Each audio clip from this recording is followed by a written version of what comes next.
Welcome to a new episode of Rich and Raw. Get ready for powerful insights and real strategies to elevate your wealth and impact fast. It's time to get Esther-sized. Let's go. So welcome everybody. Now that we've digested and accepted the certain way, right? We're getting into using the will. So just a short chapter, chapter 9. Chapter 9, how to use the will. To set about getting rich in a scientific way, you do not try to apply your willpower to anything outside of yourself. What? Oh, say it isn't so. No. God, that's got to be a misprint. Say it again. To set about getting rich in a scientific way, you do not try to apply your willpower to anything outside of yourself.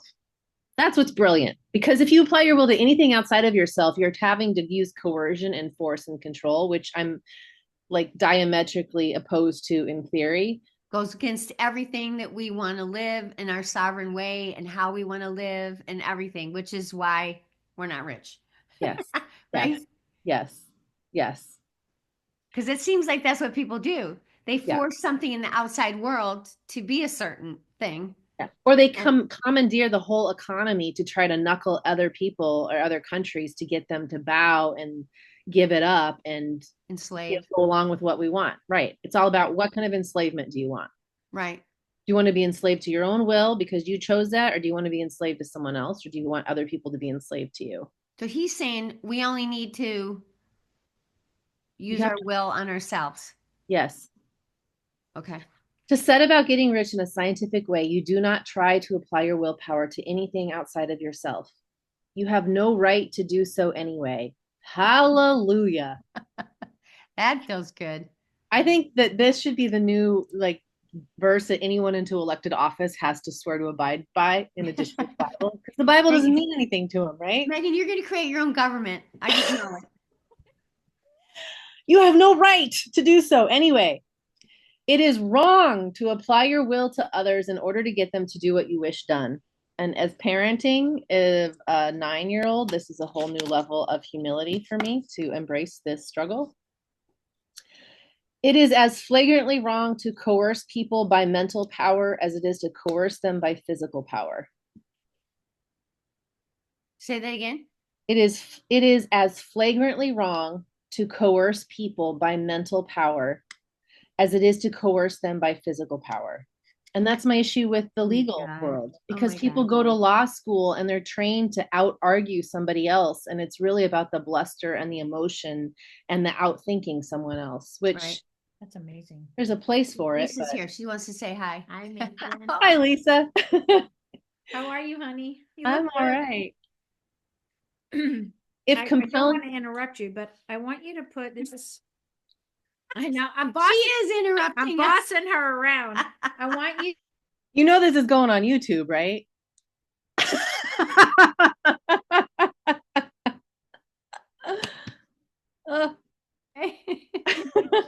been taking care of me. Oh my God, I love Lisa. Oh, that's so good. Yeah. Okay, so that feels good, right? To know that. That's beautiful. It is as flagrantly wrong to coerce people by mental power as it is to coerce them by physical power. If compelling people by physical force to do things for you reduces them to slavery, compelling them by mental means accomplishes exactly the same thing. The only difference is in methods. If taking things from people by physical force is robbery, then taking things by mental force is robbery also. There is no difference in principle. You have no right to use your willpower upon another person, even for his own good, for you do not know what is for his good. I'm just going to say parenting is the exception to all of this because you're dealing with small humans. Oh, I would. But you still have to be very conscientious of where you're at in this, right? Well, not only that, recognize that where you're going is here. Yeah. Part of why we have problems with teenagers is because we're not acknowledging that this is a process that we're going into where they're going to have an understanding of their own will. And that's a good thing. You want them to have their own will. Yeah. So I think if you think about parenting, that's a temporary time that you're orchestrating and leading them by providing a level of conscience that they don't have to keep them alive. That's not bad. But understanding that you are not the ruler over them, because that energy where you're enslaved to me, you're my daughter, you're going to do what I say, enslaves them in a way that they just totally freak out about. And I know how I felt. I didn't like it either. Right? And that's where you try to blow up the nest on your way out. Yeah. And you do blow up the nest on the way out for sure. You have no right to use your willpower upon another person, even for his own good, for you do not know what is for his good. The science of getting rich does not require you to apply power or force to any other person in any way whatsoever. There is not the slightest necessity for doing so. Indeed, any attempt to use your will upon others will only tend to defeat your purpose. I love that. I don't know how to do this, but I love it. Well, that's beautiful with adults or with 2-year-olds. Mm-hmm. Because 2-year-olds, if you're always asking them and trying to like talk them into doing what you want them to do, they're not going to do it. You just have to do what you're doing. And if they follow, they follow. And it's your job to figure out how to get them to follow your model, your example, which means you have to your own willpower to be your own model. Right. Because you do have the authority to manipulate the environment. Yeah. And that's beyond their capacity. So a lot of times I think we force kids to be in environments that are not good for them because it forces us to suppress them and control them. And we're not willing to give up our environment of comfort to not honor what you're saying. Right. Yeah. Yeah. Because like a lot of times with the kids, I would say, listen, we're going in here. You got to use inside voice. And if you can't or don't want to, we're going to leave. Most people will never do that. They won't leave. I can't tell you how many times I left. One time, screaming, oh, sorry, we got to go. No, mommy, we don't want to leave. Well, sorry, we got to. Remember, I told you we can't do this here. It's just the environment. But that's you having your own strong will too, Yes. right? Like if you don't have a consciousness of your own responsibility for your own will, your kids will walk all over you. Totally. Totally. And they do. And you see it all the time. Yep. Oh, well, you can't expect to behave a certain way in an environment. I'm like, yeah, you can. And if they can't or aren't capable or it's not good for them emotionally, then you shouldn't bring them there. Yeah. And anyways, I just think people justify suppression and going against what he's saying right here. Yeah. Yep. In order for them to have their coffee or whatever. Yeah. And I do think anyone who's having a reaction, because this is a hot topic, like, is it okay to get kids to do what you want them to do or not? I think if you're having a reaction to it, it's really valuable to look at where is this true for you and unpack the confusion, because it's all our own shtick. Yep. You do not need to apply your will to things in order to compel them to come to you. That would simply be trying to coerce God and would be foolish and useless as well as irreverent. You do not have to compel God to give you good things any more than you have to use your willpower to make the sun rise. You do not have to use your willpower to conquer an unfriendly deity or to make stubborn and rebellious forces do your bidding. Substance is friendly to you and is more anxious to give you what you want than you are to get it. To get rich, you need only to use your willpower upon yourself. Discipline. Upon yourself. Isn't that cool? Well, it's enslaving yourself to your own habits. Right, because you want to uphold your values. Yeah. Why would you not want to if you want that value? You pick the value, you want to have that objective met. That just is a natural evolution of creating what you want, is to rein in and lead yourself. When you know what to think and do, then you must use your will to compel yourself to think and do the right things. That is a legitimate use of the will in getting what you want. To use it in holding yourself to the right course. Use your will to keep yourself thinking and acting in a certain way. That's free will for you. Yeah. And it'll make us rich. Yay! Yay! Do not try to project your will, your thoughts, or your mind out into space to act on things or people. Keep your mind at home. It can accomplish more there than elsewhere. Use your mind to form a mental image of what you want and to hold that vision with faith and purpose. Oh my God. Your will to keep your mind working in the right way. Oh my God, you know what I'm thinking about, Megan? relationships. Yeah. Because you think about it, right? You think you like somebody, right? And you want like, or I think I like somebody, right? And you have this like connection or energy, and you think it's like this divine thing, which it probably is. But the first thing we want to do is snatch it up, right? I want to grab it, control it, make sure it's ends up being what I want it to be. That's me mentally manipulating or strategizing around making sure another person does a certain thing instead of like, no, no, no, just do what you want. Like I want to make them mine to do it my way rather than Yes. recognizing that's my responsibility to do for myself. And that's a full-time job if I focus on that. Yeah, now I want to barf. Okay, yeah, this is so good. Yeah. The more steady and continuous your faith and purpose, the more rapidly you will get rich because you will make only positive impressions upon substance, and you will not neutralize or offset them by negative impressions. I don't know what it is, but I really think going through this has helped me be less angry with my family. And how does it relate to what you just read? Not that I have lots of anger, but this whole like steady and continuous, right? You have to have faith and purpose that you have a certain way, and you have to bring your mindset back to that. Because if I'm getting frustrated and impatient and out of sorts about whatever's going on, it's always what they're doing to thwart Mhm. what I want. Right. Instead of Always. focusing on what we want. I actually think that it's a primitive experience as a child where we were forced to think about everybody else, say you're sorry, do this, do that, right? Which I don't know if any of that's bad. I don't even know. All I know is that it seems like my entire focus has always been on what other people should be doing or what I should be doing to help other people get whatever they want. Instead of like, no, just take care of yourself, Esther. Like, what if it's that simple? Just But take that's, care of you. and it's recognizing that you're an adult. So if these relationships or these dynamics are not working for what you want, you're grown up now. You don't Yeah. have to do it Yeah. I anymore. don't have to stay there. Nobody's saying nothing. Nobody's making me go anywhere. But if you Right. are, you get to be clear about the fact that you're using your will to choose to be there. Yes, And that changes the whole dynamic, the whole paradigm. totally.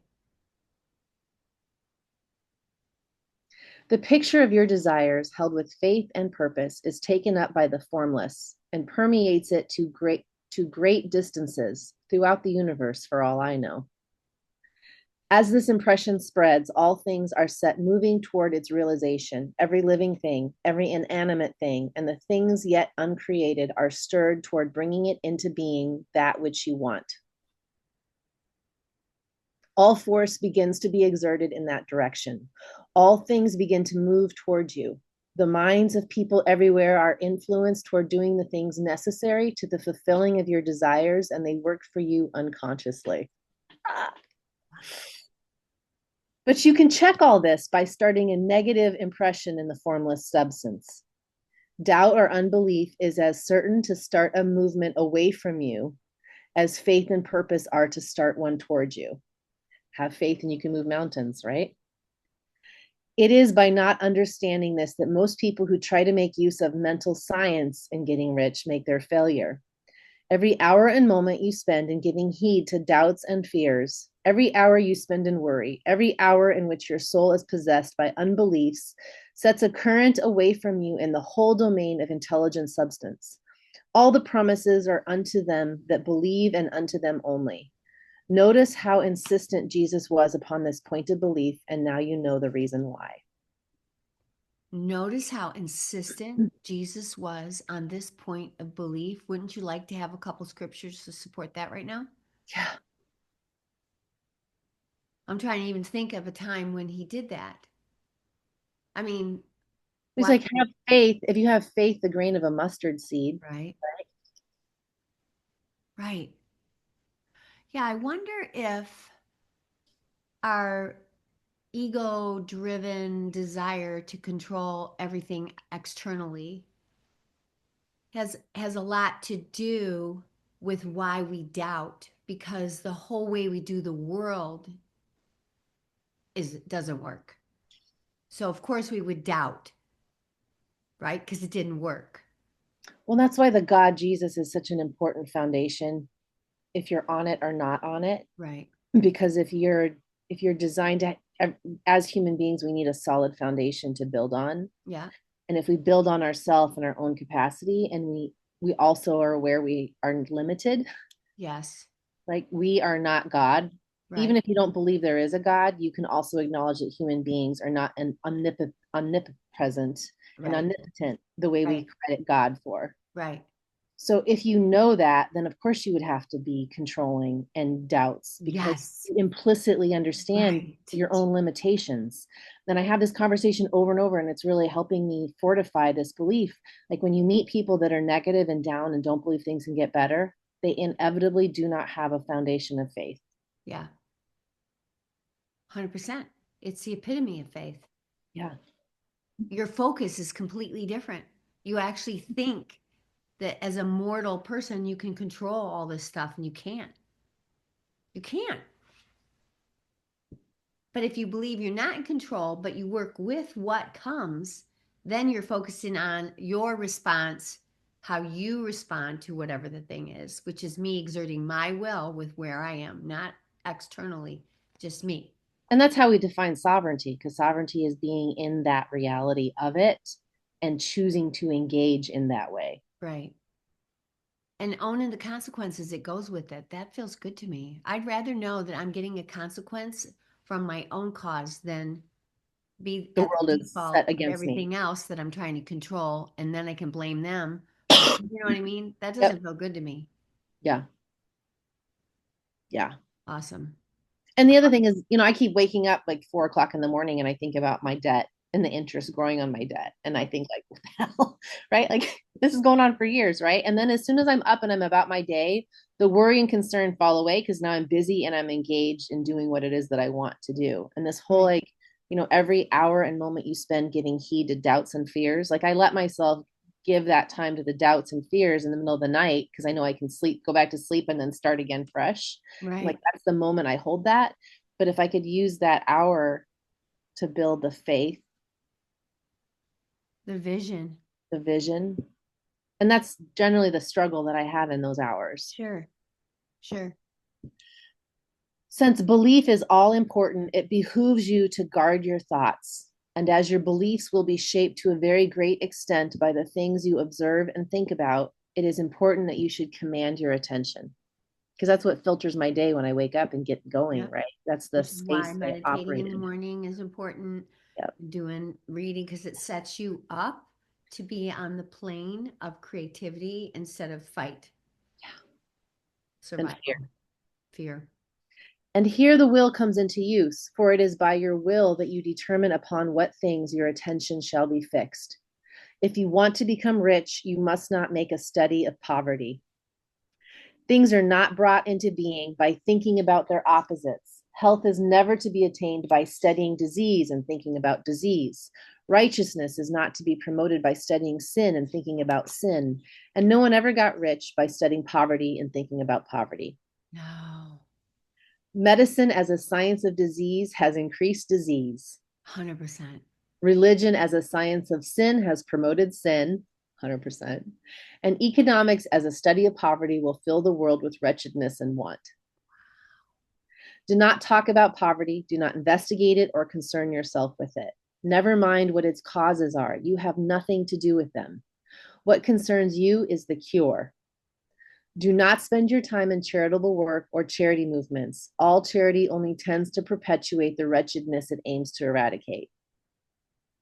That's big for me because being in Buffalo is a great place to be in terms of community of neighbors. Yeah. But we are so run by the nonprofit, philanthropic, charitable institutions, and it has a reputation as being like a place that, it's starting to come out of that a bit, but it's coming out of that because people are investing and growing and looking at the possibility and the options. And when I came here 20 years ago, everyone was like, "Oh, woe is us," everything that was good is left. We still love it, but I do not say that you should be hard-hearted or unkind or refuse to hear the cry of need, but you must not try to eradicate poverty in any of the conventional ways. Put poverty behind you and put all that pertains to it behind you and make good. Get rich. That is the best way you can help the poor. And you cannot hold the mental image which is to make you rich if you fill your mind with pictures of poverty. Do not read books or papers which give circumstantial accounts of the wretchedness of the tenement dwellers, of the horrors of child labor, and so on. Do not read anything which fills your mind with gloomy images of want and suffering. You cannot help the poor in the least by knowing about these things, and the widespread knowledge of them does not tend at all to do away with poverty. If you're going to be efficient, right? If our whole culture and economy is based on efficiency and production, it makes sense, because that's any time you put away into how it doesn't work and it's not going to work, No, it's we already taking have the away from. data. It doesn't work. Why are we focusing on more of what doesn't work? I really feel that way with disease. And I was working with somebody this morning that's on a medicine that is to take care of a stomach issue, right? And so I studied what that medicine does, and it causes a deficiency in magnesium. And so the person said to me, well, maybe I should buy some magnesium too while we're trying to fix this. And I said, no, that's just going to focus on the effects of the effects management that you're already doing. We got to figure out why you're getting stomach aches. The thing that you're taking to get rid of the stomach problem is not the problem. The problem is over here. It's cause proactive instead of cause or effects reactive, right? I have a stomach ache, so I take something to get rid of it. I don't even think about why I have a stomach ache, right? And then I get an effect from the medicine, and so I take another thing to cover up that effect. And so that Our entire economy and political sphere is built on the premise that you need something to fix something else. yes, 100%. So our entire economy is going against a certain way, which is why all of us think we can't make enough money, because we're actually focusing on the thing that isn't what causes it. Now, I think people that can sustain wealth or have been able to achieve riches over and over again, they already have that figured out. They don't spend all their time focusing on all the sorry ass people in the world that can't do anything. And people misinterpret that as they don't care. No, the best thing you can do is to be rich yourself. You are solving the problem by taking care of yourself. So you look at the turn of the century, not to get off topic too much, but you look at the turn of the century where men controlled the money, wealth, and the resources by and large, and women were the ones that ran all the charitable organizations. Right. And women are also the ones that had no money of their own. And so now we're like, well, no, I want the money. I want to have the money because I want to have an effect in the world. Yep. But if we continue doing it in the way that we've done it generationally, we're going to end up the same place we've been. Right. What tends to do away with poverty is not the getting of pictures of poverty into your mind, but getting pictures of wealth into the minds of the poor. 100%. That's what we're doing here, right? Yeah. You are not deserting the poor in their misery when you refuse to allow your mind to be filled with pictures of that misery. So you don't get yourself into heaven by contemplating hell, right? Right. Right. It might motivate you to look at why you want to go to heaven. But it's not going to create create it, right? Right. Poverty can be done away with not by increasing the number of well-to-do people who think about poverty, but by increasing the number of poor people who decide with purpose and faith to get rich. Right, the poor do not need charity, they need inspiration.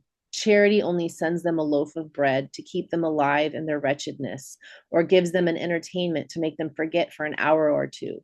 But inspiration will cause them to rise out of their misery. If you want to help the poor, demonstrate to them that they can become rich. Prove it by getting rich yourself. The only way poverty will ever be banished from this world is by getting a large and constantly increasing number of people to practice the teachings of this book. People must be taught to become rich by creation, not by competition. Yes. Creative plane, survival competition plane. Every man who becomes rich by competition throws down behind him the ladder by which he rises and keeps others down.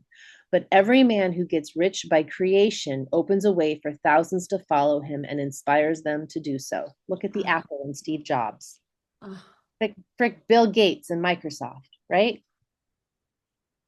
You are not showing hardness of heart or an unfeeling disposition when you refuse to pity poverty, see poverty, read about poverty, think or talk about it, or to listen to those who do talk about it. Use your willpower to keep your mind off the subject of poverty and to keep it fixed with faith and purpose on the vision of what you want. Fountainhead. Atlas Shrugged. Oh my gosh. This is awesome, Megan. I'm so glad we're finally getting to this point of it. You know, and I think about our people listening. I hope they're getting as much as we are, because there's something about being able to read it, and especially the way you read so well, and be able to digest it by sharing and talking. We could almost have study groups from it, you know? We only have 6 more chapters of it. And it's still a little itty bitty book. Yeah. Thanks, Megan. Thanks for listening, everybody.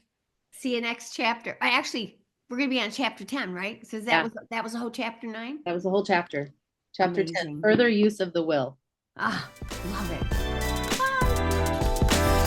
That's a wrap for today's episode of Rich and Raw. If you enjoyed it, don't forget to like, share, and subscribe to stay updated.